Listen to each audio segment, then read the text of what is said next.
Good morning, YouTube man. All the way, George Page, come to you live on YouTube. Well, it's been a while since say me just use the plain moniker. As you know, I'm so busy with female bodybuilding and also my other content. But you know what? This is something I want to do because I am a fan of this person right here.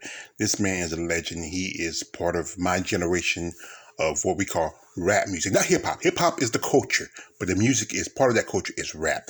And this is one Mr. Sean Corey Carter, aka Jay Z, aka Young Hove. I mean, and he is a legend. Today is his birthday, and you can't believe Hove is 52 years old today. Wow, I mean 52. Now Hove was born to his mother Gloria Carter, who was a single mother, and they were living in Bedford Stuyvesant in area in Brooklyn, or some people might know it as Bed-Stuy if you're from that area. And he grew up in the Marcy Projects. And Jay was I think he was the middle of out of three kids, or I think he was the oldest middle. I'm trying to remember. I remember one of his albums. His mom talked about when he was born and all that stuff. And I think it was the Hard Knock album, or was it the one of the Blueprints? It's been so long. I mean. But anyway, he had a talent for rap music. By the time he was already putting out beats and songs, and he started, doing performance of rap, especially between the New York and Jersey area.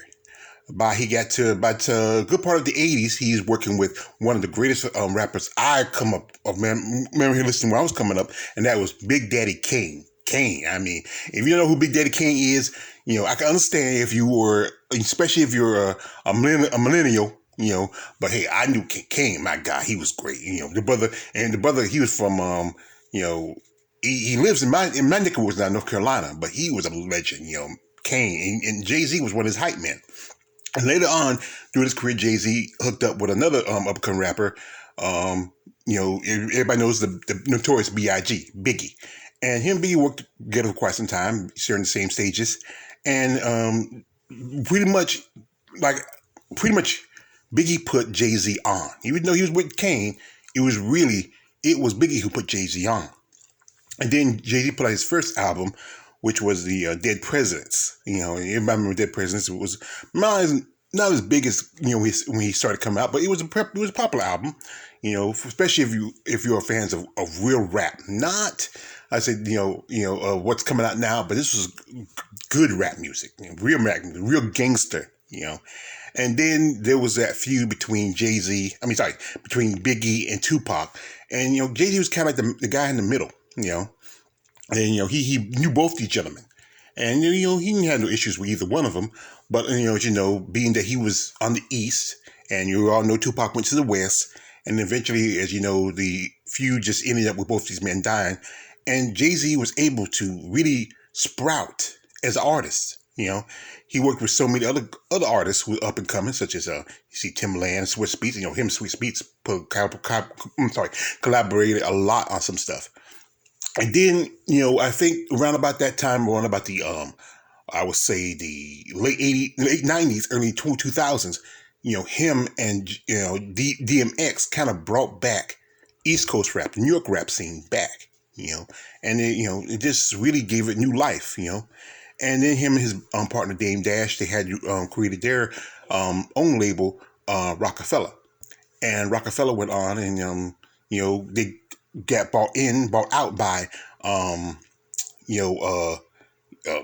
Def Jam, and he put out his first major album, which was Reasonable Doubt. It's a classic, Can't Knock the Hustler and so many other songs. It's just, the list is on and on. I mean, him and Dame put some stuff together. And then he was working with Def Jam again, and then we put out some more albums, especially most definitely, which is the Blueprint. You have the Blueprint put on some great songs like the Takeover, and can't forget I mean, there's so many of them. It's up top of my head. I can't think of them. And then his rivalry with Nas. As you know, Nas, he put out Ether, and to rebut that, Jay Z put out Takeover. I mean, you gotta love that was it was hot back then in 2000 and around about 2000, 2002, 2001. And his next album was the first Hard Knock Life album. I mean, the one with this song "Annie's a Hard Knock Life for Us," and then you had so many other hits out of it. And it's just amazing. It was just a classic. And then he had the next album was the Blueprint. After that, he had Big Pimpin'. Remember the video Big Pimpin'? With all the girls, and success of that.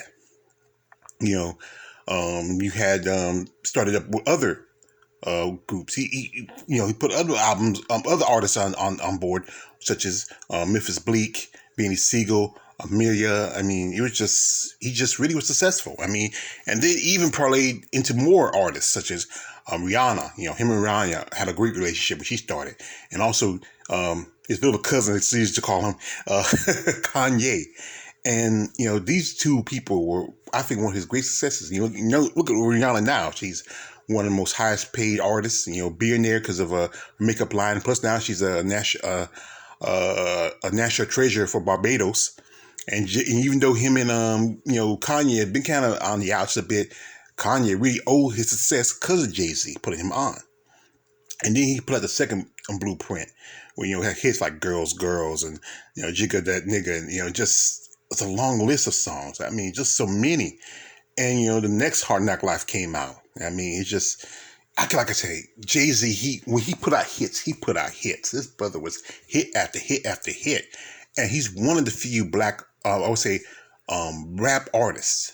I won't say black artists, but one of the few rap artists to ever done, MTV Unplugged. Him and LL Cool J. Not a lot of rappers did unplug, but I think him and LL were really the only two that did it. And then after a while, he was thinking about retiring after his next album, the Black Album and the Blueprint, and I think Blueprint 3. And what he did was he parlayed his success, and he met one of the around about 2002. He met one of the most up and coming artists at the time. One Miss Beyonce Knowles, and they put out their first album, their first song together, which is, Bonnie and Clyde 2002. And, because of his success, he was offered position as president of Def Jam Records. And, that's pretty good. Jay-Z just had a business mind. And that's why Russell picked him over all the other artists. I mean, there was talks how some people grumbling about it, but the fact was Jay-Z was a better choice. And then about 2008, he married Beyonce, and then they had their first child. A little about a year or so later, they had Blue Ivy. That's a cute little baby. And they became like a real power couple. I mean, how long they've been together, as a couple, and and the success they had. And then just, I think, one of the most successful couples in the hip hop culture. I think that no one can really compare to that. And later on, had their set of twins. I mean, and it's nice. He's a father, and he's taking care of a wife and family. And he's a businessman. And the point is, like I said, remember from one of his, I think it was a ticket. He's not a businessman. He's a businessman. He has owned several other businesses outside of he works with a lot of political issues, such as I remember when Obama was running for president, he assisted him on his campaign. And also he was in the club business. He remember the 4040 Club. Also, one time he had a contract with it was Cristal, but Cristal had a little issue with them, and so he went over to Rose. Rose became successful because of Jay-Z. And him and his success with the Barclays in Brooklyn. Even though some say he doesn't own the Barclays, he's a partner. So, and we brought the New Jersey Nets to Brooklyn. And a little controversy was now he's working with Roger Goodell and the NFL. As you know, the NFL is trying to clean up their act because of their issues, and we now know it's racism. But Jay-Z is, he sees opportunity, he takes at it. And he's always been an influencer to so many other upcoming artists. A lot of people owe who they became because of Jay. And him being one of the most Grammy-winning rappers in history. I don't think there's anybody had that many Grammys in their records. I mean, one of the few. And because of that, he recently got inducted to the Hall of Fame. Him and LL Cool J. You know, again, LL Cool J. They're both being part of the Def Jam stable. And you know what? That shows you how great he is of an artist, as a businessman, as a family man. He has so much success. And now, you know, I want to recognize this man on his birthday. Because I'm a fan of Jay-Z. I listen to his music. Still a fan of him. Even though the stuff he's done in the past and things people said, I'm still a fan of him. His politics is one thing, but his artistry is something else different. So like I said, I want to say happy birthday to Young Hov. You're not that young anymore, but you're still Young Hov.